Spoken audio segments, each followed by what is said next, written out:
What's up guys? How South cinema is outshining Bollywood in superhero films. Superhero films आपने देखा होगा अभी हाल ही में लोका मूवी कितना अच्छा कर गई, मिराई मूवी कितना अच्छा कर रही है. तो देखते हैं लेटर फैक्ट्स की वीडियो. और आपकी कौन सी फेवरेट मूवी है जरूर बताना. 1 2 3 go. I think Loka is the best superhero movie I've seen today. Loka. So the thing with like Indian superhero films is they are going from scratch. Everything they do, everything they build has to be purely original. India में Hollywood की super hero वाली फिल्में हमेशा से दबा के collection करते आई हैं. एवेंजर्स एंड गेम इंडिया में 370 करोड़ नेट एंड 445 करोड़ का ग्रॉस कलेक्शन करती है. इन्फिनिटी वॉर भी अराउंड 300 करोड़ छापती है. मकड़ी मानो कि नो वे होम 222 करोड़. तो वही अभी आई जेम्स गन वाली सुपरमैन भाई 2 हफ्ते में 56 करोड़ का कलेक्शन करती है. तो वही एक तरफ बॉलीवुड जो अपनी मूवीज पे 300-400 करोड़ लगा के हमें ब्रह्मास्त्र, रावण, फ्लाइंग जट, सॉरी मेरा मतलब फ्लाइंग जट जैसी मीडियो को सुपर हीरो फिल्में बना के देता है. और तो और हम लोग भी बाबू राव मुर्गी बन के दूसरों के घर में जाके अंडे दे के आ जाते हैं. नहीं समझे?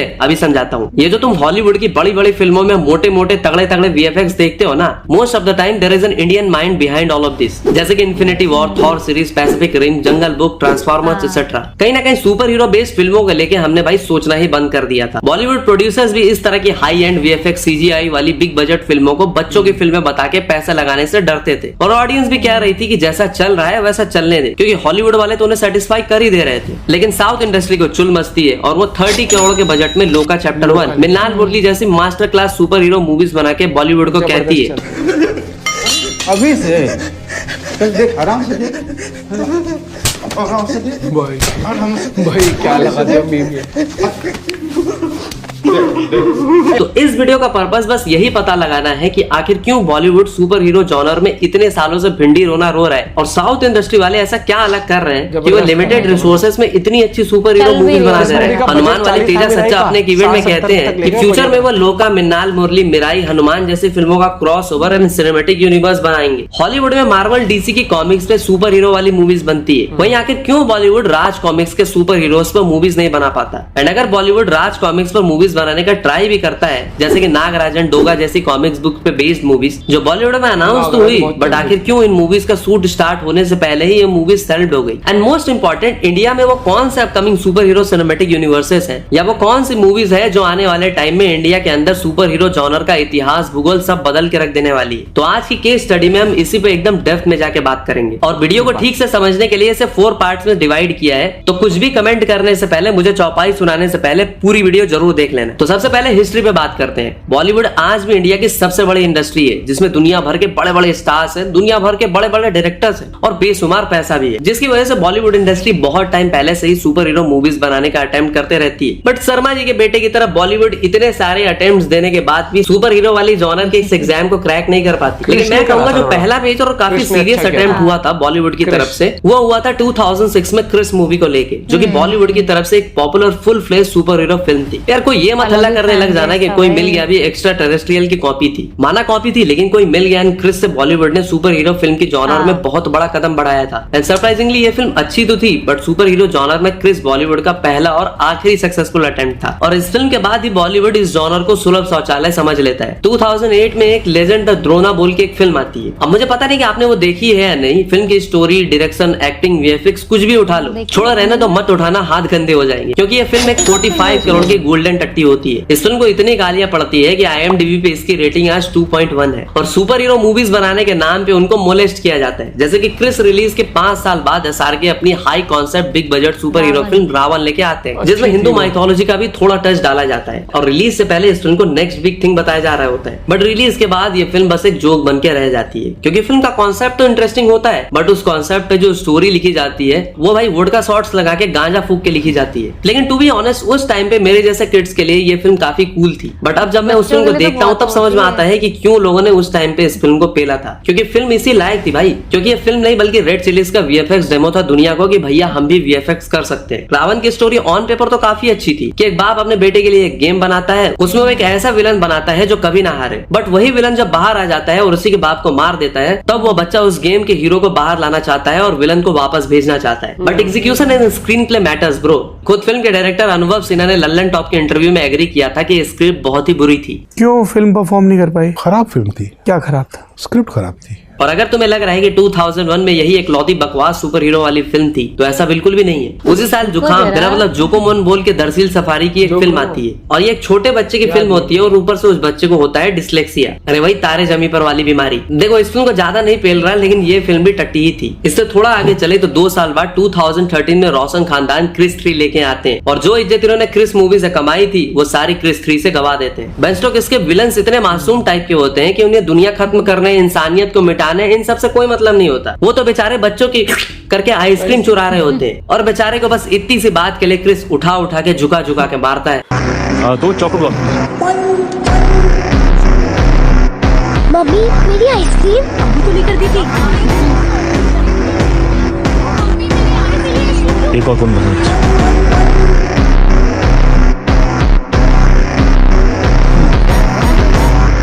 इस फिल्म के विलन और सलमान के दोस्त विवेक अपने मुंह मियां बिट्टू बन के अपने आप को हीथ लेजर से कंपेयर करने लग जाते हैं। कभी कोई इंटरनेशनल लेवल का परफॉर्मेंस कह रहा है कि जो विवेक ओबरॉय ने काल परफॉर्म किया है वो हीथ लेजर का जोकर जो बैटमैन में परफॉर्म किया था वैसे है। और इन्हीं सब के बाद बॉलीवुड की सबसे बड़ी नेक्स्ट सुपर हीरो फिल्म आती है फ्लाइंग जेट, मेरा मतलब फ्लाइंग जेट, एक और थर्ड क्लास फिल्म। लेकिन इस फिल्म के बाद बॉलीवुड में भावेश जोशी नाम की एक विजिलेंटे सुपर हीरो फिल्म भी आती है, जो कि एक अच्छी फिल्म होती है, बट बॉक्स ऑफिस पे चल नहीं पाती। किसकी वजह से? तुम्हारी वजह से। हाँ मैं आप ही से बात कर रहा हूँ। सारी गलती प्रोड्यूसर्स या फिल्म मेकर्स की थोड़ी ना है। इन सब के बावजूद बॉलीवुड फिर से एक बार अपना सबसे बड़ा अटेम्प्ट करता है ब्रह्मास्त्र जैसी फिल्म लाके, एक ऐसी सुपर हीरो फिल्म जिसके रिलीज होने से पहले वो एक सिनेमैटिक यूनिवर्स तक अनाउंस कर देते हैं, बट अब वो यूनिवर्स ऑलमोस्ट डब्बा बंद हो चुकी है, क्योंकि इस फिल्म ने भी ऑलमोस्ट रावण वाला ही काम किया था, सिर्फ वीएफएक्स को प्रायोरिटी दी थी। बॉलीवुड में जो भी सुपर हीरो मूवीज बनाने का अटेम्प्ट करता है उनमें से 90% टाइम वो फेल रहते हैं, और जब इस फेलियर को लेकर के बॉलीवुड को क्वेश्चन किया जाता है तो वो 2 एक्सक्यूजेस देते हैं। पहला ये कि Indian audience super hero movies में उतना इंटरेस्टेड ही नहीं है, भाई ये तो बच्चों का जॉनर है, लेकिन ये एक्सक्यूज बिल्कुल ही गलत है। दूसरा एक्सक्यूज वो ये देते हैं कि अच्छी सुपर हीरो फिल्म बनाने के लिए हॉलीवुड लेवल का बजट चाहिए, जो हमारे पास नहीं है। तो भैया एक अच्छी सुपर हीरो फिल्म बनाने के लिए बजट बड़ा नहीं, नीयत बड़ी होनी चाहिए, क्योंकि अगर बिग बजट से ही सुपर हीरो फिल्में बन सकती तो कैसे सुहाना खान की पॉकेट मनी से भी कम पैसे में साउथ इंडस्ट्री इतनी अच्छी सुपर हीरो मूवीज बना रही होती। जैसे कि अभी रिसेंटली लोका चैप्टर 1 जो फिल्म आई थी उसका बजट बस 30 करोड़ था, और ये 30 करोड़ के बजट में फिल्म ने 100 करोड़ का नंबर अचीव किया। तो यही नहीं, मलयालम इंडस्ट्री में कुछ साल पहले भी एक फिल्म आई थी सुपर हीरो बेस्ड, उस फिल्म का नाम था मिलान मुरली, जिसका बजट था बस 20 करोड़, और उस फिल्म की प्रोडक्शन क्वालिटी देख के कोई कह नहीं सकता कि इस फिल्म को बस 20 करोड़ में बनाया गया था। और ऐसा नहीं कि साउथ में सिर्फ मलयालम इंडस्ट्री अच्छी और सुपर हीरो बेस्ड फिल्में बना रही है। रिसेंटली तेलुगु इंडस्ट्री में 40 करोड़ के बजट में हनुमान नाम की एक फिल्म आई थी। उसके अलावा तमिल में भी एक low budget super hero film मारेवन आई थी, जो इजीली इंडिया के one of the best super hero फिल्मों में से एक बन जाती है। और अभी सितंबर 2025 में आई मिराई को ही ले लो, ऑडियंस, क्रिटिक्स, मूवी रिव्यूअर्स, हर कोई फिल्म का जय जयकारा लगा रहा है, और ये फिल्म डे 1 में तेजा सज्जा के हनुमान का रिकॉर्ड तोड़ दे रही है। तो गाइस मैंने आपको साउथ की हर मेजर इंडस्ट्री की सुपर हीरो वाली मूवी के बारे में बताया, और इस डेटा से हमें पता लगता है कि साउथ की हर इंडस्ट्री कम रिसोर्सेस एंड कम बजट में भी एक अच्छी सुपर हीरो फिल्म बनाने की कैपेबिलिटी रखती है। बट अब क्वेश्चन ये आता है कि बॉलीवुड जिसके पास बजट है, सारे रिसोर्सेस है, बट फिर भी वो आज की डेट में अच्छी सुपर हीरो फिल्में क्यों नहीं बना पा रही, और साउथ इंडस्ट्री ऐसा क्या अलग कर रही है कि वो कम रिसोर्सेस में भी टॉप नॉच सुपर हीरो वाली बेस्ड फिल्में बना दे रही है। आइए अगले पॉइंट में उसी पे बात करते हैं। तो बॉलीवुड की सुपर हीरो फिल्मों के अंदर जो one of the major issue है तो वो है मूवीज में गाने ऐड करना। देखो एक मसाला फिल्म हो या रोम कॉम फिल्म हो, इस तरह की फिल्मों में गाने डालो तो सही भी लगता है, बट जब हम एक सुपर हीरो फिल्म में गाने डालते हैं तो गाना उस फिल्म का प्रमोशन नहीं करता, बल्कि वो गाना उस फिल्म के लिए इंटरप्शन बन जाता है, और इसी तरह के गाने स्टोरी के फ्लो को ब्रेक करते हैं। और इसलिए तुम देखोगे कि साउथ की जो भी सुपर हीरो वाली मूवीज होती है ना, जैसे कि लोका चैप्टर 1 का एग्जांपल ले ले, या फिर मिन्नाल मुरली, उनमें कोई गाना नहीं होता। और इंडियन मूवीज के अंदर सॉन्ग्स वाले इस मुद्दे को नामित मल्होत्रा ने बहुत अच्छे से एड्रेस किया था, और बताया था कि कैसे ये गाने ही इंडियन मूवीज को ग्लोबली डोमिनेट करने से रोक रहे होते हैं। Hollywood and the West divided every genre into a certain format. So they think you only make musical. Because of song and dance, they're like, oh, you have a murder mystery, but suddenly you bring in the song and dance. If you don't understand the song, if you don't understand the language of the song, you can be taken out of the movie very quickly. और अगर बॉलीवुड की super hero movies के failure के reason पे आगे बात करें तो रावण मूवी के डायरेक्टर अनुभव सिन्हा खुद एक ऐसी बात बताते हैं जिससे सुनकर आपको समझ में आ जाएगा कि क्यों अब तक बॉलीवुड इस जॉनर में फेल हो रहा है। तो फिल्म की जो एम्बिशन थी कि हम सबको समेट लें, मौसियों को, चाचियों को, बुआओं को भी समेट लें, फैमिली क्लास भी बन जाए, थ्रिलर भी वो एम्बिशन रॉन्ग हो गई।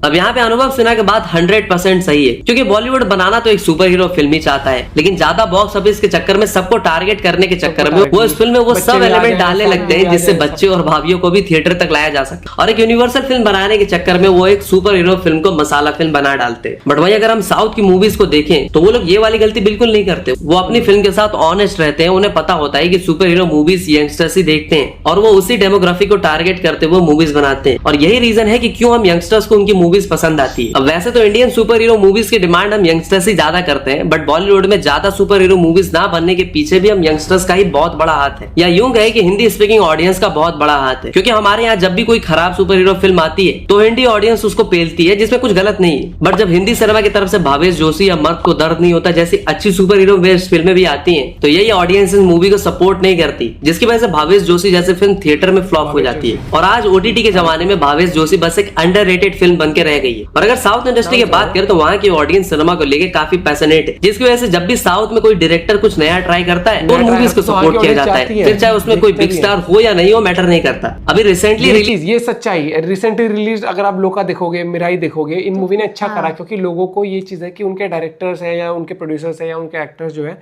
कुछ नया ट्राई करते हैं तो वो दिल से सपोर्ट करते हैं, और वो ये भी देखते हैं, मेहनत देखते हैं, उसके पीछे डेडिकेशन देखते हैं। प्लस देखो एक चीज कि जो मूवीज आ रही है ना, जैसे लोका आई है, मिराई, ये कहानी पे फोकस करते हैं, कनेक्शन उस तरीके से बिल्ड कराते हैं कि वो सुपर नेचुरल चीजें भी दिखिए आपको, थ्रिल भी महसूस हो, मिस्ट्री भी। मुझे लगता है कि बजट और वीएफएक्स से सबसे पहले प्रायोरिटी दी जानी चाहिए स्टोरी को। स्टोरी अच्छी होगी, स्टारकास्ट अच्छी होगी, वीएफएक्स अच्छी होगी, मूवी बढ़िया करेगी। आप वीएफएक्स अच्छे कर दो, स्टारकास्ट अच्छी ले आओ, स्टोरी नहीं होगी तब भी कोई किसी को इंटरेस्ट होगा, वर्ड ऑफ पब्लिसिटी कैसे होगी। लेकिन एवरेज वीएफएक्स के साथ स्टोरी बड़ी जबरदस्त होगी ना, और स्टारकास्ट भी नॉर्मल होगी, तब भी मूवी चल जाएगी दोस्तों। प्राइम एग्जांपल है, जैसे आदि पुरुष मूवी आई थी, उसमें क्या हुआ था कि मतलब उन्होंने बजट इतना कर दिया, स्टार्स की फीस देने में इतना बजट कर दिया कि वो वीएफएक्स पर काम कर ही नहीं पाए उस तरीके से, और फिर वो कहीं ना कहीं कार्टून बन के रह गई मूवी। वो फर्क पड़ जाता है। मुझे लगता है कि अगर आपने एक विजन लिया है, एटलीस्ट जो आपने विजन लिया था तो वो पोर्ट्रे हो स्क्रीन पर, और बजट अगर आप एलोकेट कर रहे हो, यार प्रभास को हम देखने जा रहे हो और हम मतलब ऐसे वीएफएक्स देखेंगे उसमें, फिर सीरियसली ये चीज आती है। फिर आप प्रॉपर एनिमेशन ही बना दो। और 400 करोड़ मैं कह रही हूँ, कितने 4 करोड़ कह लो, 10 करोड़ कह लो, 15 करोड़ कह लो, महावता नरसिम्हा कितनी गजब बना दी थी। वो तो यार सही में बहुत फर्क पड़ जाता है जब आपकी स्टोरी के साथ वीएफएक्स काम करते हैं। लेकिन स्टोरी के साथ वीएफएक्स ना जुड़े तो भी दिक्कत है। स्टारकास्ट अच्छी हो ना हो, लेकिन एक बार को स्टोरी बढ़िया निकला है ना वीएफएक्स के साथ, वो बहुत मैटर करता है। पता नहीं मुझे क्या लग रहा है, लेकिन मुझे लगता है कि हम कहीं ना सुपर हीरो फिल्म्स में पता ना किस तरीके से पीछे जा रहे हैं, बॉलीवुड में खासकर। और एक और चीज़ मैं बात करूं, जैसे ये कौन सी थी, क्रिश 3। अब मैं अगर ध्यान देता हूँ ना, मैं भी आता हूँ, बहुत बच्चे थे ये, हाँ। या दूसरा कि क्रिश 3 में इतना वो अटैच नहीं हो पाते, क्योंकि क्रिश जो थी उसके अंदर हमारा मकसद ये था कि उसको बचा के लाना है, वहां से सिंगापुर जाता है, उसकी गर्लफ्रेंड के साथ इश्यूज हो जाते हैं, क्योंकि हम कोई मिल गया वाले उससे जुड़े हुए थे ना कि कैसे क्रिश 3 में क्या हो गया था। अब आप देखो ना कि वो तो बहुत ही बोरिंग सी वैसी, हाँ, चली भी नहीं थी इतनी। आप ना पॉइंट भी शेयर कर सकते हो। Bye bye, take care.